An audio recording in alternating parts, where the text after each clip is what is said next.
تو ہم نے عرض کیا کہ سب سے اہم چیز یہ ہے کہ حضور اکرم صلی اللہ علیہ وسلم نے امت بنائی ہے، اس لیے اللہ تعالی نے آپ صلی اللہ علیہ وسلم کو امت کے لیے رحمت بنایا ہے، امت کے لیے اللہ نے آپ کو رحمت بنایا ہے۔ رحمت کا تقاضا یہ ہے کہ نرم مزاج اور وسعت قلبی کے ساتھ چلو۔ تنگ دلی سے طبقے بنتے امت نہیں بنتی، تنگ دلی سے طبقے بنتے امت نہیں بنتی، امت بنتی ہے وسعت قلبی سے، امت بنتی ہے وسعت قلبی سے۔ تنگ دلی سے طبقے بنتے ہیں، امت نہیں بنا کرتی۔ امت کے بننے کے لیے تو سب سے اہم چیز وسعت قلبی ہے، سب سے اہم چیز وسعت قلبی ہے۔ اس لیے نبی کا حکم ہے کہ آپ ان سے درگزر کریں، درگزر کریں، درگزر کریں۔ پوچھا گیا کہ یا رسول اللہ ایک غلام سے کتنا درگزر کیا جاوے؟ فرمایا ایک دن میں 70 بار تو معاف کر دیا کرو، اس کے بعد تمہیں اختیار ہے۔ جب غلام کو ایک دن میں 70 مرتبہ معاف کرنا ہے تو کہاں ساتھی، کہاں ایمان والے کہاں تک معاف کریں، کہاں تک معاف کریں؟ درگزری کی کوئی حد ہے؟ پوچھا گیا حضور اکرم صلی اللہ علیہ وسلم سے کہ یا رسول اللہ درگزری کی کوئی حد ہے؟ فرمایا حدیث کا مفہوم میں عرض کر رہا ہوں، فرمایا مجھ سے قیامت میں آ کے مل لینا، بس یہی حد ہے۔ صبر کی حد بتائیے، سال 2 سال نہیں، یہاں تو مزاج یہ ہے کہ اس سال حکومت کو صبر کر لو، اگلے سال بدل جائے گی، حالات بدل جائیں گے۔ بالکل نہیں، خدا کی قسم اللہ نے حالات کا بدلنا حکام پر نہیں رکھا، جس طرح حالات کا بدلنے کا انعام سے تعلق نہیں، حکام سے بھی تعلق نہیں ہے۔ جس طرح حالات کے بدلنے کا انعام سے کوئی تعلق نہیں، حکام سے بھی کوئی تعلق نہیں۔ یہ تو فرمایا انہم الا کالانعام، یہی تو فرمایا نا۔ حالات کے بدلنے کا جب انعام سے تعلق نہیں، حکام سے بھی کوئی تعلق نہیں ہے، سیدھی بات ہے۔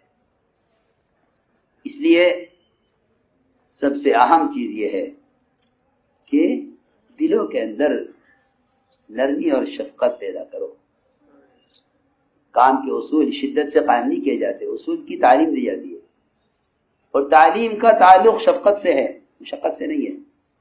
تعلیم کئی مشقت سے نہیں دی جائے گی، تعلیم کا تعلق شفقت سے ہے۔ انا لکم بمنزلۃ الوالد اعلمکم، حدیث بتا رہی ہے کہ جب تک باپ بن کر تعلیم نہیں دو گے اس وقت تک تعلیم نہیں دے سکتے۔ یہ بات یاد رکھنا ہماری کہ علم رفیق بن کر پھیل سکتا ہے، فریق بن کر نہیں پھیل سکتا۔ علم رفیق بن کر پھیلے گا، فریق بن کر نہیں۔ یہ بات یاد رکھنا، فریق بن کر نہیں۔ جتنے بھی علم کے شعبے اور مراکز ہیں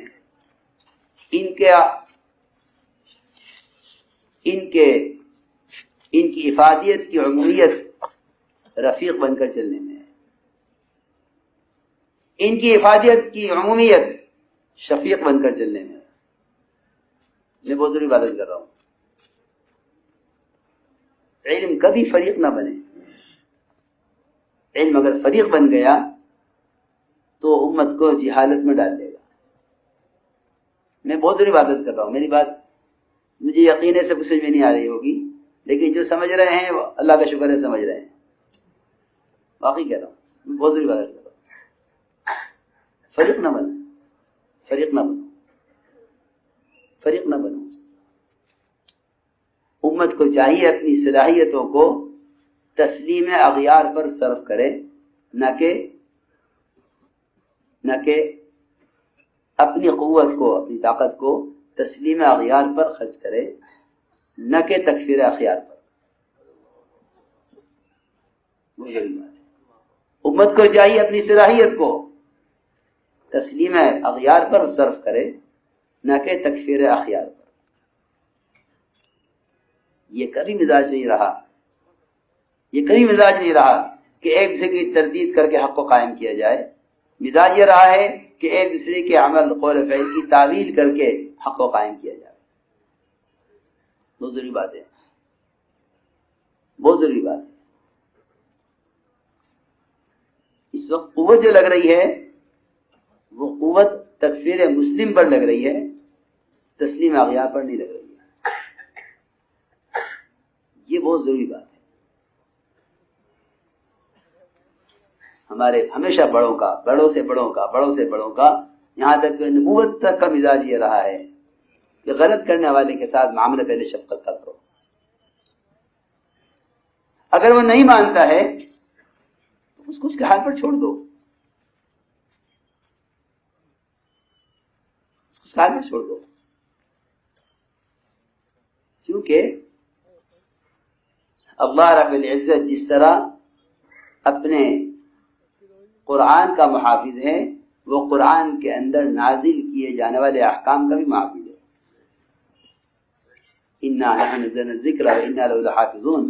امت دلالت پر کبھی جمع نہیں ہوگی، امت گمراہی پر جمع نہیں ہوگی. لیکن اگر منکر سے روکنے کے لیے منکر طریقہ اختیار کیا گیا تو منکرات میں اضافہ ہوگا، منکرات ختم نہیں ہوں گے. منکر سے روکنے کے لیے معروف کا راستہ دیا گیا ہے، منکر سے روکنے کے لیے منکر کا طریقہ نہیں دیا گیا. اس لیے منکر سے روکنے میں منکرات سے بچو، منکر سے روکنے میں غیبت سے بچو، منکر سے روکنے میں اتہام سے بچو، منکر سے روکنے میں مسلمان کی تذلیل سے بچو، منکر سے روکنے میں اس مسلمان کے منکر کو مشہور کرنے سے بچو. ورنہ خدا کی قسم زنا کرنا اتنا بڑا گناہ نہیں ہے جتنا زنا کی خبر کرنا بڑا گناہ ہے. زنا کی خبر کرنے والا مفسد ہے، زنا کرنے والا اتنا بڑا مفسد نہیں ہے. یہاں فساد دو کے درمیان ہے، یہاں فساد صرف دو کے درمیان ہے. زنا کرنے والا مرد اور عورت، یہاں فساد دو کے درمیان ہے. اس کی خبر کرنے والا، زنا کو پھیلانے والا، زنا کو عمیت دینے والا، یہ تو ایک الگ گناہ ہے اس کے ذمہ. اور غیبت کرنا ہے زنا سے زیادہ شدید ہے. حدیث صراحت نے فرمایا ہے اشد من الزنا، فرمایا غیبت کو. اس لیے تعلیم دی جاتی ہے شفقت سے، تعلیم دی جاتی ہے شفقت سے. آپ کی مسجد میں ایک آدمی نے پیشاب کیا، صحابہ دوڑے روکنے کے لیے، فرمایا نہیں، پیشاب کرنے دو، اس کو پورا کرنے دو، روکو مت، اس کے پیشاب بند پڑ جائے گا، تکلیف ہو جائے گی. معاملہ شفقت کا کیا، اس کو پیشاب کرنے دو. اس نے پیشاب مسجد میں پورا کیا، اس کی بے اصولی کو چھوٹا کیا. ڈول پانی کا بہا دو، مسجد پاک ہو جائے گی. کیا بات ہے؟ کیوں کوئی حکم، کوئی تشہیر، کوئی کسی اخبار میں، کسی اشتہار میں، کہیں بازار میں اس کا کہیں شور ہوتا. حضرت نعمان نے ایک بڑے میاں کو، اندھے نابینا کو پیشاب کرنے کے لیے بازار کے رخ پر ٹیلے پر بٹھایا. مذاقی تھے، مذاق یہ کیا. بڑے میاں کو، نابینا کو، اگر مجھے کوئی جگہ بتا دو پیشاب کرنے کے لیے، کوئی آڑ ہو، کہیں کونا ہو. لے گئے، وہ لے جا کے ٹیلے پر چڑھایا اوپر. ادھر بازار پورا کھلا ہوا، ادھر ٹیلا، ٹیلے پر بٹھایا لے جا کر بازار کے رخ پہ. پیشاب کیا انہوں نے، سارے بازار نے دیکھا انہیں پیشاب کرتے ہوئے.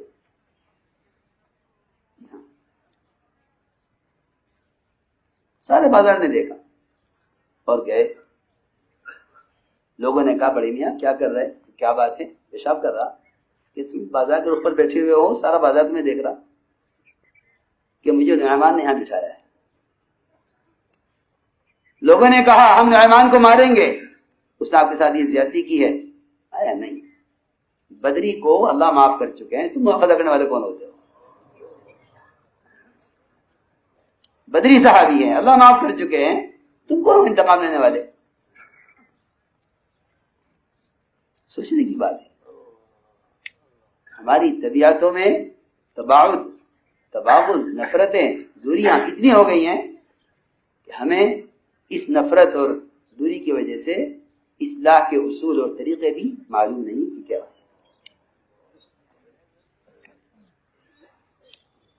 ایک مسجد میں پیشاب کرنے والے کے ساتھ معاملہ شفقت کا، پھر تعلیم